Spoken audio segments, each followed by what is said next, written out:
Distinguished guests, ladies and gentlemen, a warm welcome to you all.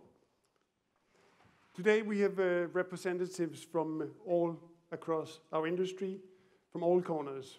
We have operators here, we have suppliers here, we have regulators here, and not least as well, we have research institutions here, and many more.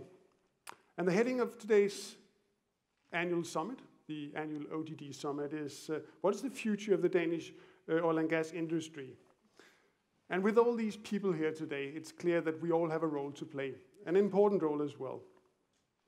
And with some 3 years under the belt, Oil and Gas Denmark is now a maturing organization, and I'm really pleased to say that we, through the last year, have been able to keep us here as a unified industry, representing us all, kept together, also through these recognizably challenging times that we're all facing.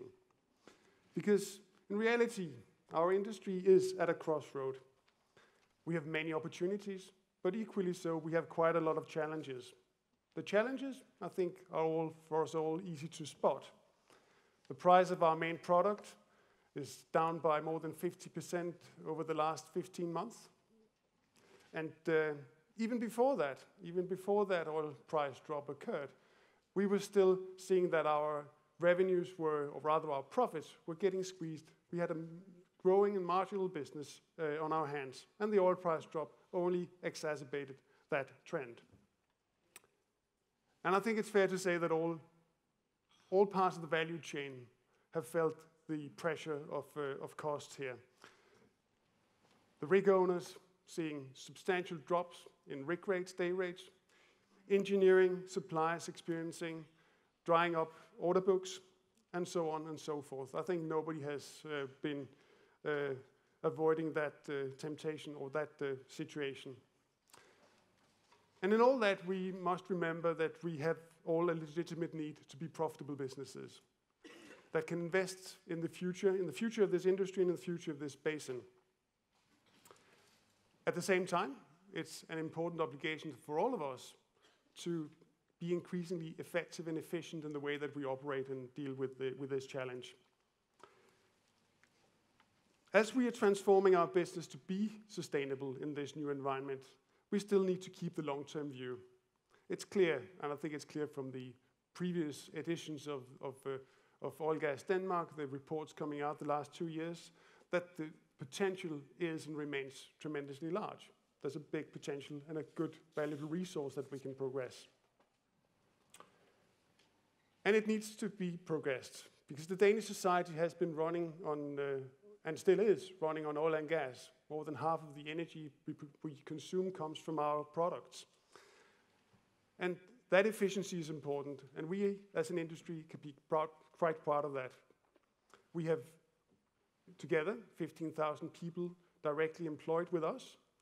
We constitute some 9% of the total Danish exports, and that really is a substantial value contribution to the Danish society.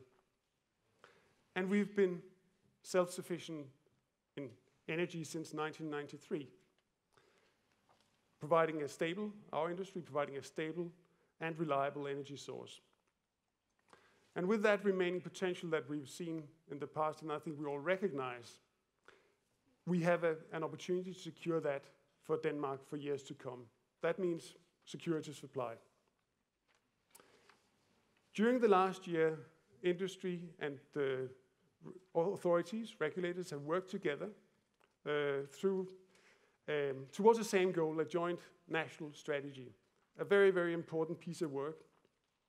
We come from different angles and have had really valuable different perspectives, and I think it's been very, very useful. And on behalf of OGD, I'd like to thank everybody who has contributed to that process. I think for us it's been really very, very interesting, a good learning experience, but also very good. Not easy, and I think it has also revealed, although we can't lift all the secrets here, but that we have a difficult task also ahead of us. But the potential is there. However, the commercial foundation is fragile. But with the national strategy, once it's there and done, we all have a joint foundation to progress. And the basis for taking good discussions and make the right decisions that will impact our industry and our business. And I look forward to these discussions and the decisions that will come from them, that will enable us to find the best way forward to the benefit of society and industry. Today we have a number of speeches.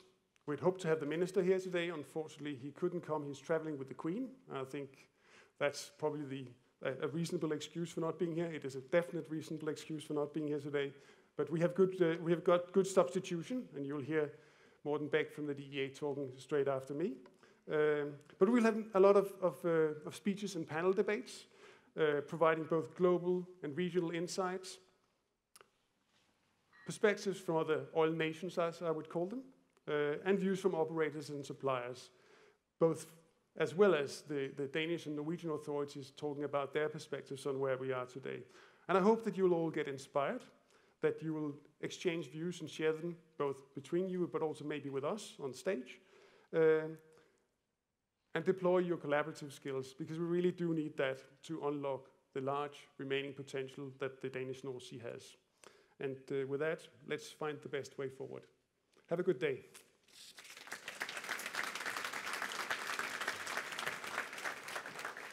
Please. Thank you very much, Mr. Chairman. My name is Martin. I'm the moderator. I'm a journalist. I used to work for this corporation who owns this building. It's almost like home. Just a question before you leave that struck me. You said correctly that there's a lot of people from the suppliers here, the service providers for the industry, and you also said that this is a unified industry. But everybody here knows that you also represent an oil company, a rather large one. How will you make sure that in the coming year or two, that it's not the small ones, the service providers within your flock, that suffer the most? So that's a very good question. Of course, I cannot guarantee you that they will not suffer. Everybody, I think, will suffer, and I think everybody is suffering at the moment.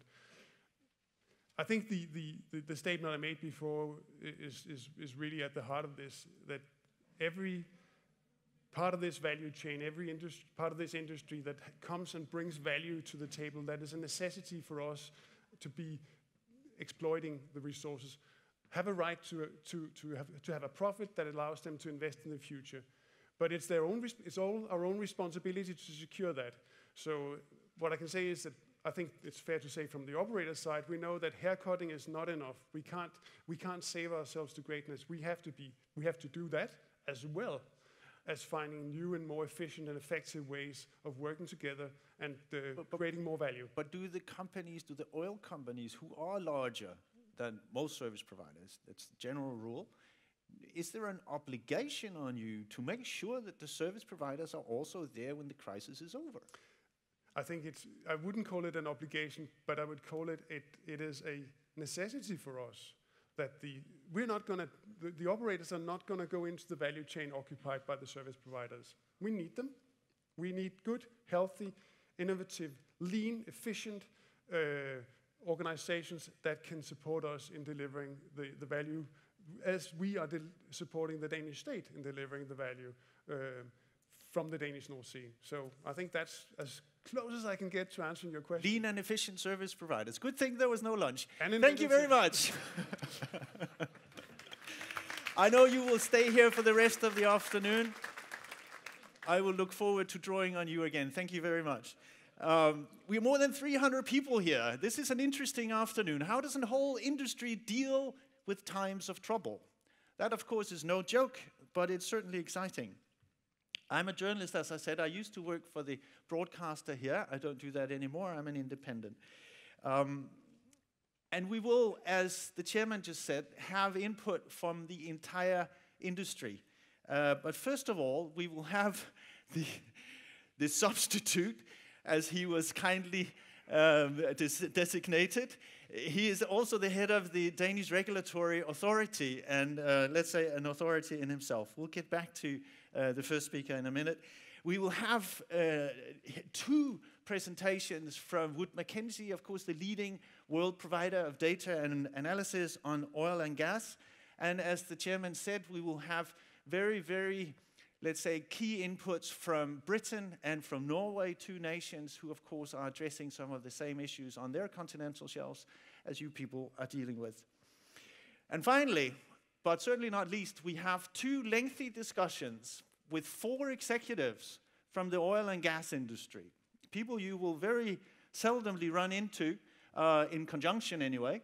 They will be here on stage discussing with you and me what to do in these troubled times. And then, as the chairman also said, we have at the end, but certainly not, let's say, not the least important, we have a very key figure from our research community.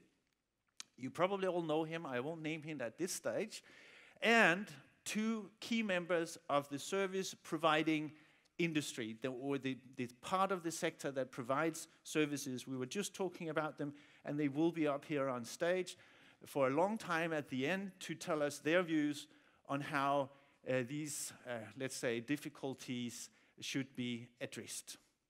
That sort of sums up what we're going to do this afternoon. There will be plenty of opportunities to ask questions, and I can tell you that the industry is still alive. I found out this morning when I opened my daily paper and realized that this 50 pages of arguments for how wonderfully the oil and gas industry is doing is being distributed today with the country's largest daily paper.